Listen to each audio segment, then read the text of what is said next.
एक बात और मैं कहना चाहूंगा कि प्रधानमंत्री मोदी जी ने हर समस्या को सामने से कन्फ्रंट किया है। He has confronted from the front, कभी इधर उधर की बात नहीं की है। और आज मैं इसकी चर्चा जरूर करना चाहूंगा और आपको याद दिलाना चाहूंगा। एग्जाम्पल्स मेरे पास बहुत है, लेकिन जब उरी की घटना घटी तो प्रधानमंत्री जी ने अपने भाषण में कहा था, इसका जवाब दिया जाएगा। For the first time a prime minister ने अपने दुश्मन को सीधा सीधा संकेत किया। यह पहली बार किसी प्रधानमंत्री ने किया। आप सब लोग इंटरनेशनल पॉलिटिक्स को समझते हैं, इसके वाक्य का अर्थ समझना चाहिए। और उसके बाद सर्जिकल स्ट्राइक हुआ। जब पुलवामा की घटना घटी तो आप शब्द याद कीजिए, प्रधानमंत्री ने कहा था कि तुमने बहुत बड़ी गलती कर दी है, इसका खमियाजा तुमको भुगतना पड़ेगा। और उसके बाद बालाकोट का एयर स्ट्राइक हुआ। इस बार बिहार में पटना में, सीवान था शायद, मधुबनी में उन्होंने क्या कहा? उन्होंने कहा कि तुम्हें कल्पना से भी बाहर जवाब दिया जाएगा। और आपको मालूम है कि उनके ठिकाने, टेररिस्टों के ठिकाने और उनके एयरबेस सारे के सारे ध्वस्त कर दिए गए, बियॉन्ड उनकी कल्पना से। तो और ये न्यू नॉर्मल बन गया है। This is the new normal. प्रधानमंत्री जी ने इस कन्फ्रंट करते हुए सामने से कहा है, एक स्पष्ट रूप में कहा है कि कोई भी टेररिस्ट घटना को एक्ट ऑफ वॉर समझा जाएगा। और साफ कहा है कि ये न्यूक्लियर वॉर की गीदड़ भभकी बंद करो।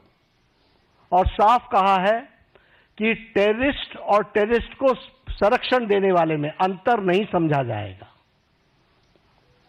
तो हमें समझना चाहिए कि हम, चाहे वो कोरोना की घटना हो, चाहे वो टेररिज्म की घटना हो, किसी भी घटना को कन्फ्रंट इस सरकार ने पिछले 11 सालों में सामने से किया है और उसका मुंहतोड़ जवाब दिया है।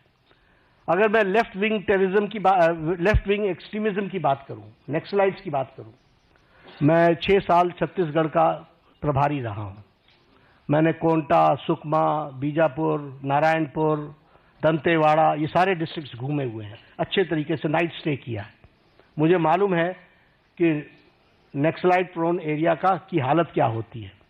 लेकिन आपको जानकर के खुशी होगी कि affected districts have declined from 126 to 18 districts. और सारे top left wing extremist leaders eliminate हो चुके हैं। और हमारा रिडक्शन ऑफ वायलेंस 53% है। जो फेटलिटीज सिक्योरिटी फोर्सेस की होती थी उसका रिडक्शन 72% है और रिडक्शन ऑफ डेथ 70% है। तो लगभग हम उसको समाप्त करने की ओर आगे बढ़ चुके हैं। एक समय था कि एक डिफेंस मिनिस्टर ये कहते थे कि हम बॉर्डर के रोड्स इसलिए नहीं बनाते हैं ताकि दुश्मनों को आने का मौका न मिले। और आज बॉर्डर रोड्स में 8,000 किलोमीटर्स के बॉर्डर रोड्स और ब्रिजेस के बनाने का काम, और उसको भी परमानेंट ब्रिजेस बनाने का काम लगभग 400 बने हैं। अटल टनल की बात करें, अगर सेला टनल की बात करें या श्रीकुंडला टनल की बात करें, ये मेजर ब्रिजेस हैं जो हमारे को सिक्योरिटी के एंगल से बहुत महत्वपूर्ण है और जो देश की सिक्योरिटी के लिए काम कर रहे हैं। इंफ्रास्ट्रक्चर की बात अगर मैं करूं, रोड्स, एयरवेज, रेलवेज, ब्रिजेस, तो बड़ी लंबी फहरिस्त है उसकी जो उस पर चर्चा करेंगे। लेकिन हाँ, चेनाब की चर्चा मैं जरूर करना चाहूंगा कि नरसिम्हा राव जी के टाइम पर शिलान्यास रखा गया था। देखिए गवर्नमेंट के एक्शन को। नरसिम्हा राव जी के टाइम पर 1995 में रखा गया था और इसको अटल जी ने project of national importance declare किया और पूरा करने का काम प्रधानमंत्री मोदी जी ने 6 जून को अभी 3 दिन पहले उसको पूरा किया, वो भी हमको ध्यान में रखना चाहिए। तो इसलिए समस्याओं को टालते रहना ये इस सरकार की न रीति रही न नीति रही। सरकार ने समाज के सभी वर्गों की चिंता करते हुए कोशिश की कि उनके जीवन में सुधार हो, और आज पूरी ताकत के साथ हम विकसित भारत की ओर एक लंबी छलांग लेने के लिए तैयार हुए हैं। पिछले 11 वर्षों में मैंने पहले कहा कि अनइमेजिनेबल, जो किसी ने कल्पना नहीं की थी, वो काम हुए हैं। और इसके साथ साथ पिछले 11 साल में देश को एक विकसित भारत की तरफ ले जाने में और समाज के सभी वर्गों को साथ लेकर के चल करके आगे बढ़ने में प्रधानमंत्री मोदी जी का नेतृत्व सफल रहा है।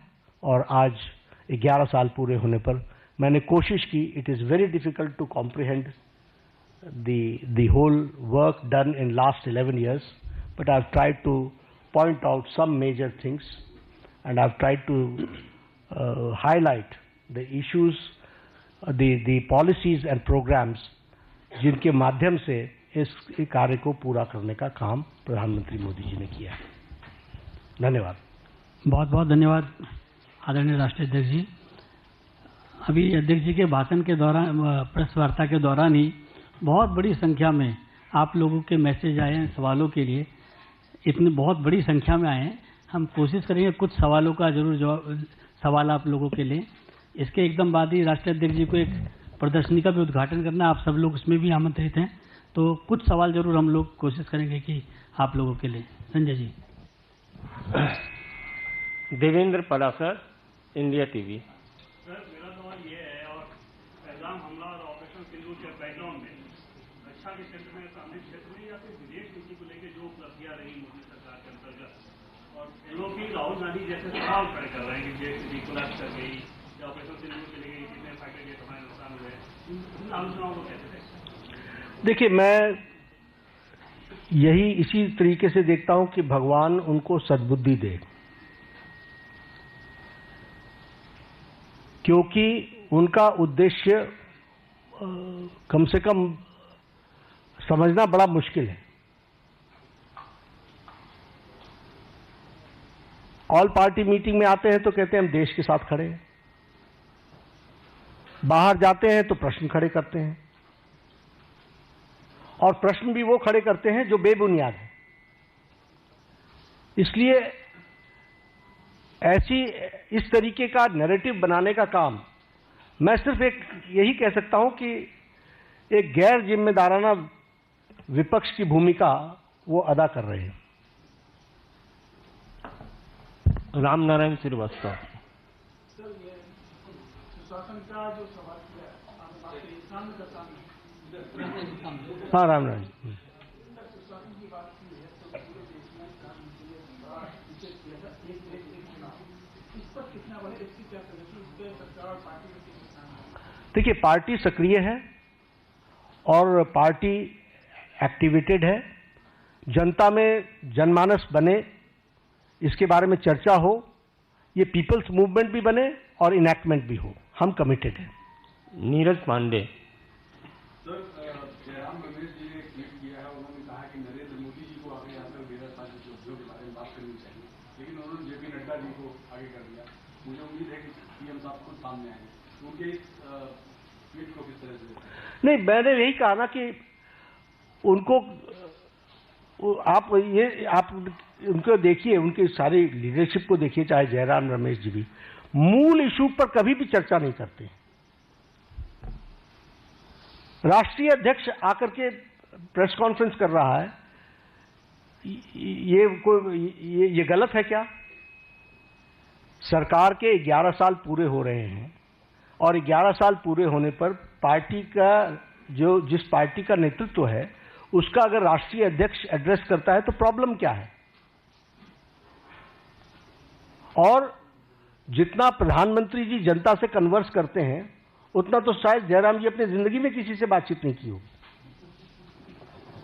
Akhilesh Singh, times of India. Sir, चुनाव आयोग के बारे में भी सवाल बार बार उठाया जा रहा है, उसके बारे में सब नहीं, देखिए, मैंने फिर कहा कि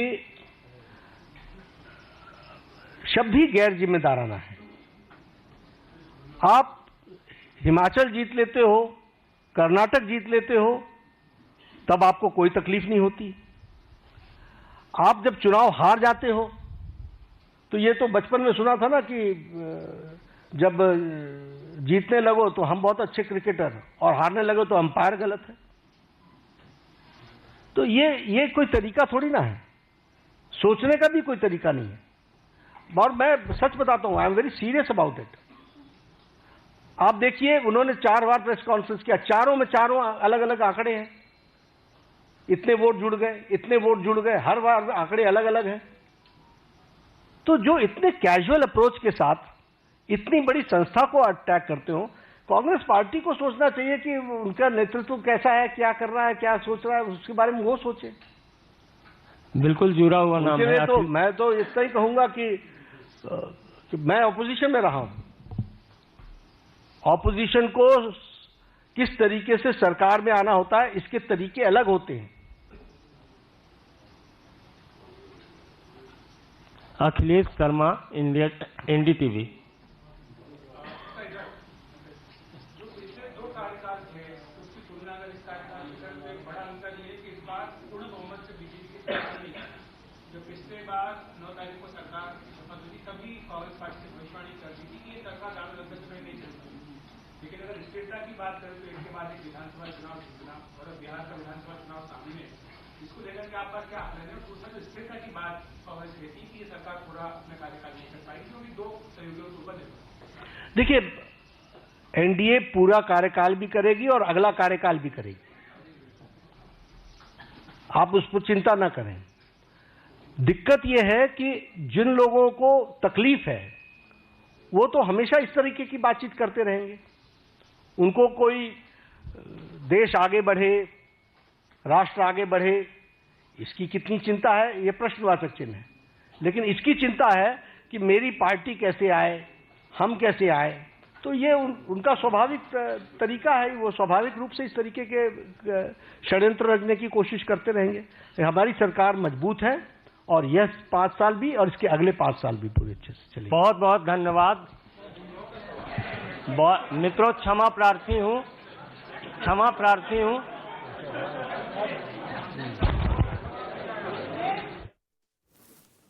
तो जेपी नड्डा की प्रेस कॉन्फ्रेंस से सामने आई। बीजेपी के राष्ट्रीय अध्यक्ष जेपी नड्डा मोदी सरकार के 11 साल पूरे होने पर प्रेस कॉन्फ्रेंस की और उन्होंने कहा जम्मू कश्मीर के चुनावी नतीजों में बदलाव हुआ। जम्मू कश्मीर से आर्टिकल 370 धराशायी हुआ, यानी वो पूरी फेयरिस्ट 11 साल में मोदी सरकार की उपलब्धियों की जेपी नड्डा ने सामने रखी है।